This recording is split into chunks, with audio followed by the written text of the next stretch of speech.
ngayon sa consumers, I'm so confused now with what our distinguished colleague is asking. Kasi So, yung earlier po, impairment, impairment clause are with contracts po, Madam Speaker, hindi po with the consumers. We're not impairing the consumers here. The impairment clause of the Constitution is on contracts. So what exactly is the question, Madam Speaker, of the distinguished sponsor? Maraming salamat, Madam Chair. So, yung unang tanong ko, Madam Chair, yung veto message po ng President nung last time, na binito niya ito, no, yung the same bill that we have now. Sinasabi kasi, Madam Chair, na ito, no, Madam Chair, yung binanggit kanina ng ating sponsor about binito po dahil doon sa violation po nung Article 3, Section 10, that no law impairing the obligation of contract shall be passed. So alam natin yung franchise nitong Nordeco ay until 2028. And the area of responsibility ay gustong kuhanin ng Daylight Company, Mr. Chair. So, ang tanong ko, Madam Chair, sinasabing ano ba yung remedy ngayon so that hindi ito mabivito ulit ng Office of the President? Kasi yung laman nito, Madam Chair, yung bago na ipinapasa ng ating sponsor, ay the same lang din yan eh. So how sure are we na hindi ito ibivito nung ating nung Malacanang na parehas lang din naman yung content? Madam Speaker, as iterated earlier, this is not exactly the same. There is that competitive selection process which I've exhaustedly explained earlier in terms of the Constitution and the provisions. Again, ulitin ko, hindi po to exactly the same as the bill that was vetoed because of the competitive selection process, Madam Speaker. Well, yung competitive selection process, hindi yan nakalagay exactly doon sa doon sa very provision ng Constitution. Malinaw yung Section 10, Article 3, no, na wala dapat i-impede na anumang contract hanggat nagpapatuloy yung kontrata na yan. Madam Speaker, I have explained the impairment, non-impairment clause earlier in terms of hindi tayo gumagawa ng bagong kontrata. We are not impairing the existing ones. We are providing them now a choice to go into the competitive selection process. We've discussed this earlier, Madam Speaker. Yes. Can you explain it in very simple way para maintindihan po ng ating mga kababayan? Kasi yung sinasabi natin dito, ang apektado dito ay yung taong bayan na miyembro ng Nordeco na sila yung nagko-consume, no? So hindi hiwalay yung kooperatiba doon sa tinutukoy ng ating sponsor na taong bayan kasi sila yun. So can you explain it, Madam Speaker, in a simple way na hindi tayo lalabag sa batas, yung sinasabi niyong impairment or not impairment or whatever, na sinasabi natin na talagang hindi tayo lumalabag sa batas kapag ito ay naipasa. Itong consumers din po na to ang mga nagrereklamo din, no? So, to explain it siguro in the most simplest way, ako po, kunwari, ay supplier ng Nordeco.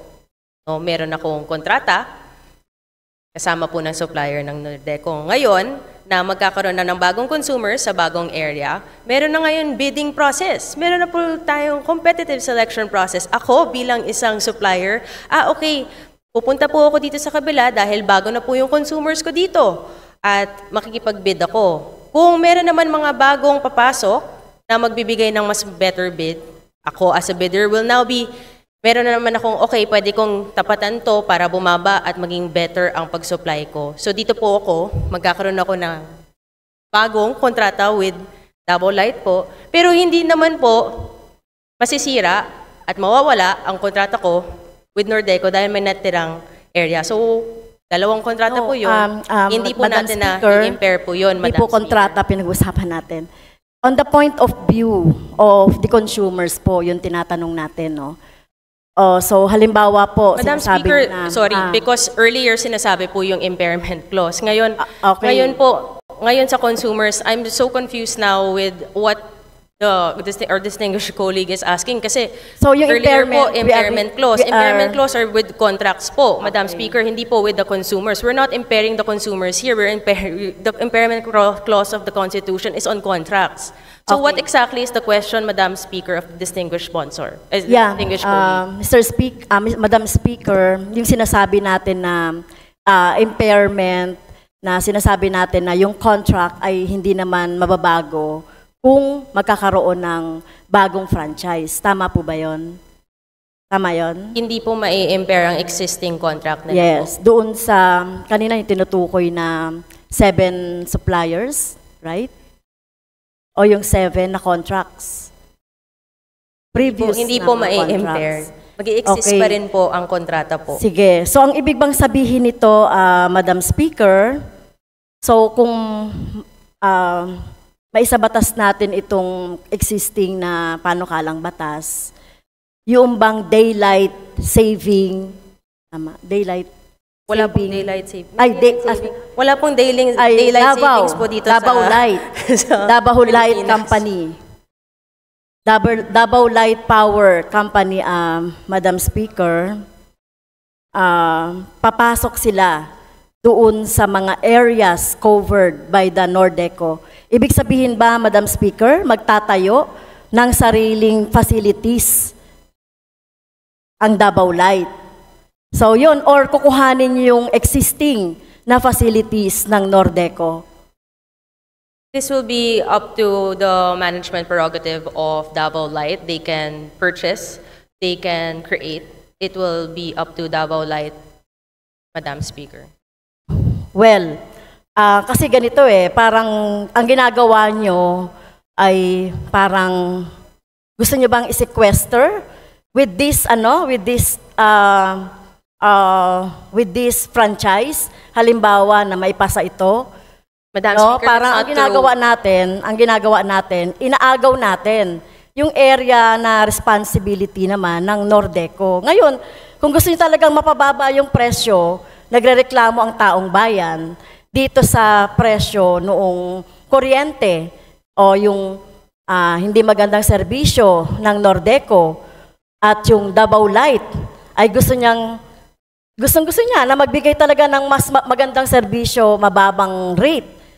So, dapat magtayo sila ng sarili nila. No, hindi nila kukuhanin yung existing facilities ng Nordeco. Kasi nga, they are in franchise. May franchise pa sila hanggang 2028. So, yun ang ano ko doon. Yung aking, yung tanong, di ba?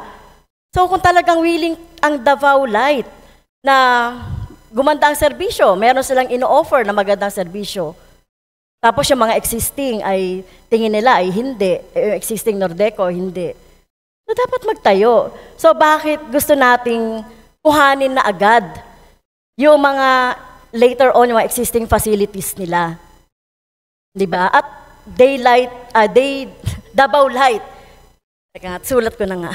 Davao Light pa yung merong prerogative o merong prerogative na kukuhanin yung existing na Madam mga Speaker, facilities. Davao Light is already operating in some areas of Davao del Norte. Yes. Again, babalik po tayo sa yung problema ay hindi kaya ng existing franchise nga mabigyan ng reliable and low electricity rates po.